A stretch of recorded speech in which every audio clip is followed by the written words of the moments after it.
आज से कुछ दिनों पूर्व भारत के गृह और एक इच्छा उन्होंने व्यक्त की थी कि जब बाढ़ का पानी कम होता है तो अनेक प्रकार की बीमारियां बढ़ती हैं और इसके लिए हेल्थ कैंप हर पंचायत में लगे। मुख्य रूप से मैं आया था हेल्थ कैंप की वजह से और बॉर्डर आउट पोस्ट देखने और एम्स के पास जो ब्रिज मेन जो ब्रिज है उसको जो नुकसान हुआ है। आपसे भेंट हो गई है, संयोग की बात है। मनियाल जी ने आप में से कई लोगों ने कुछ पत्रक दिया। एकाएक विषय पर बोलना मेरे लिए मुनासिब नहीं होगा, लेकिन मोटे तौर पर मैं ये कह सकता हूं कि जम्मू कश्मीर के प्रशासन ने जिस त्वरित गति से, जिस संवेदनशीलता और प्रतिबद्धता के साथ इस पूरे संकट के दौर में काम किया है, इसके कारण बहुत सारे लोगों की जान बची है। अब वो फेज खत्म हो गया है। तात्कालिक रूप से जो मदद दी जा सकती थी या दी जानी चाहिए थी वो भी तेज गति से प्रदान की गई है। ये सच है कि ये विभीषिका जो थी वो बड़ी भयावह थी। सामान्य रूप से मुझे 5 वर्ष हुए हैं, 5 वर्ष में मैंने तो नहीं देखा, लेकिन जिन लोगों से बात हुई उनका कहना है कि बहुत लंबे समय बाद इस तरह बाढ़ की विभीषिका पूरे इस जम्मू क्षेत्र में आई थी। अब उसके कारणों में मैं नहीं जाना चाहता हूं, क्योंकि वो एक विवाद का विषय होगा। भारत सरकार की एक आधिकारिक रूप से टीम यहाँ आई थी। सांबा, जम्मू, कठुआ, उधमपुर, रियासी, जहां जहां नुकसान हुआ है टीम के लोग गए, दौरा किए। जम्मू कश्मीर प्रशासन इंफ्रास्ट्रक्चर का जो नुकसान हुआ है, चाहे वो रोड इंफ्रास्ट्रक्चर हो, पावर इंफ्रास्ट्रक्चर हो, वाटर सप्लाई का इंफ्रास्ट्रक्चर हो, स्कूल हो, हेल्थ के इंफ्रास्ट्रक्चर हो, इसका असेसमेंट कर रहा है।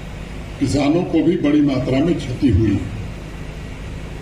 जैसा बताएं, उत्तराधिकारी का दौरा था आपकी विधानसभा क्षेत्र में, सबसे ज्यादा समय जिस तरह से नुकसान हुआ, किस तरह का आश्वासन दिया गया? आज आदरणीय मनोज सिन्हा जी, हमारे माननीय लेफ्टिनेंट गवर्नर जम्मू कश्मीर, उनका दौरा था सांबा जिला का।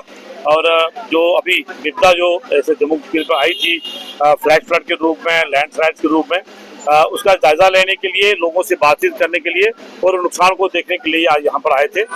सबसे पहले एम्स के पास जो हमारा ब्रिज है वहाँ आदरणीय मनोज सिन्हा जी गए, वहाँ पे उसका जायजा लिया। और उसके बाद रामगढ़ विधानसभा में कुछ जो 5 से 7 गांव हमारे इस इन फ्लड से प्रभावित हुए हैं, जो एम्बैंकमेंट हमारी टूटी है, उससे जो प्रभावित क्षेत्र हैं उनका दौरा किया। और फसल का जो नुकसान है उसको उन्होंने खुद गाड़ी रोक के देखा। आईबी पे गए, वहाँ भी जो नुकसान हुआ है उसका भी जायजा लिया। उसके बाद एक मेडिकल कैंप जो है यहाँ पे हेल्थ सर्विसेज जम्मू कश्मीर और एम्स के कोलैबोरेशन से यहाँ उसका आयोजन किया गया था। उस कैंप को भी उन्होंने देखा, उसका मुआयना किया। और अंत में जो लोकल पब्लिक यहाँ हमारे पंच साहिबान, सरपंच साहिबान, हमारे चुने हुए नुमाइंदे यहाँ थे, उनसे बातचीत की और हमने एक ब्रीफ 2 मेमोरेंडम उनको दिए गए लोकल रामगढ़ म्यूनिसिपैलिटी के में क्या क्या काम जो नुकसान हुए हैं उसका, और एक विधानसभा का जो है 4 मंडलों का नुकसान जो है उसकी एक विस्तृत रिपोर्ट बना के मैंने माननीय एसडी साहब को, डिप्टी जी को और डीसी साहब को दी है। और अपने भाषण में उन्होंने ये यकीन दिलाया है, अश्योरेंस दिया है कि जो भी डैमेज हुआ है उसकी भरपाई करेंगे। और जो इंफ्रास्ट्रक्चर डैमेज हुआ है उसको बनने में थोड़ा टाइम लगेगा, लेकिन वो भी बनाए जाएंगे। लेकिन एक निवेदन उन्होंने अपनी तरफ से किया है कि जो फसल बीमा योजना है उसका कहीं ना कहीं हमारे यहाँ के किसान जो है लाभ नहीं लेते। उन्होंने निवेदन किया, सभी लोगों से आह्वान किया कि आप उसका लाभ लें। फसल बीमा योजना में कोई पैसा भी ज्यादा नहीं लगता। जो मेरी फसल है उसका मैंने बीमा करना है, भगवान ना करे इस तरह की अगर आपदा आती है तो वो बीमा के रूप में उनको वो पैसे वापस मिले। हम आदरणीय एलजी साहब का, डिप्टी जम्मू का और हमारे डीसी सांबा का धन्यवाद करते हैं कि उन्होंने समय निकाल के आज मुसीबत के हमारे इन लोगों से बातचीत की, उनके नुकसान का जायजा लिया।